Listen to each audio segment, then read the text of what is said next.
दलिल जी भी खोज ही रहे हैं कि भाई उप मुख्यमंत्री से हम करा क्या लेते हैं जो हम बना देते हैं। लेकिन आपकी उलझन को सुलझवाता हूं मैं। श्रवण जी मेरे पास है। श्रवण जी ऐसी गुत्थियों को सुलझाने में बहुत माहिर है।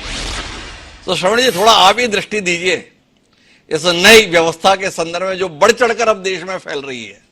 क्या देख पा रहे हैं आप इसके माध्यम से? हिमांशु जी, सिंहदेव साहब ने एक शब्द का इस्तेमाल किया जी, पॉलिटिकल एडजस्टमेंट। जी, वो सिंहदेव साहब बहुत मतलब बहुत अच्छे व्यक्ति हैं, शरीफ इंसान है, तो वो बहुत विनम्रता पूर्वक उन्होंने एक अच्छे शब्द का इस्तेमाल किया, क्योंकि खुद भी उप मुख्यमंत्री रहे हैं। जी, ये पॉलिटिकल करप्शन है जी, और एडजस्टमेंट ऑफ करप्शन है। देने वाला भी तैयार है, लेने वाला भी तैयार है। संविधान की अब कोई देश में जरूरत रही नहीं है। मतलब आप पूछ सकते हैं कि बहुत सारे काम देश में संविधान में नहीं लिखे फिर भी हो रहे हैं। जी, किसी जमाने में डिप्टी प्राइम मिनिस्टर होते थे, हमारे यहाँ लगभग 7 हुए हैं जी, उनमें आडवाणी जी आखिर में हुए हैं, सबसे आखिर में जी, पर उनके बाद से कोई नहीं हुआ। मतलब उस बात को भी काफी साल हो जी। गए, आडवाणी जी के 20 साल हो गए। 20 साल हो गए। तो 20 साल में डिप्टी प्राइम मिनिस्टर की जरूरत ही नहीं पड़ी।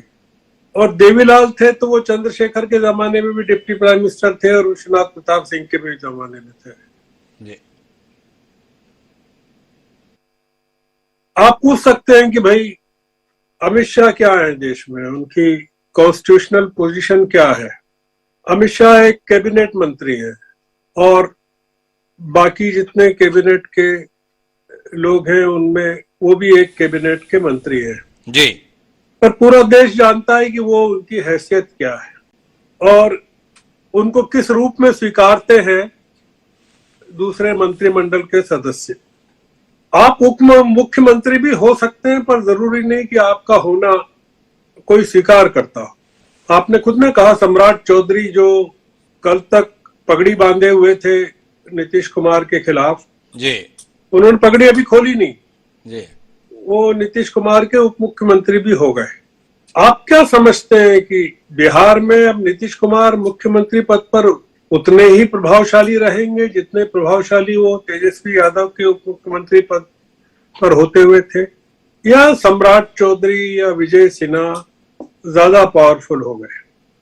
हम लोग ये जिस तरफ बढ़ रहे हैं वो एक अलग किस्म की व्यवस्था की तरफ जा रहे हैं।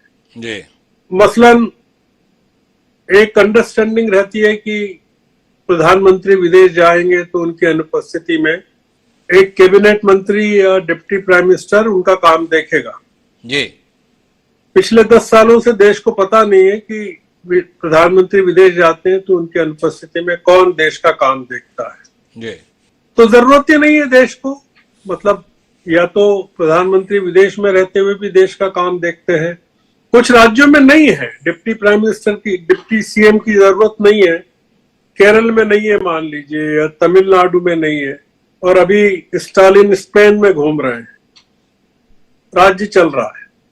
इस तरह के कंपल्शंस आज की तारीख में सरकारों को चलाने के हो गए हैं कि जाति के आधार पर और कोलिशन के आधार पर आपको लोगों को लेना पड़ेगा।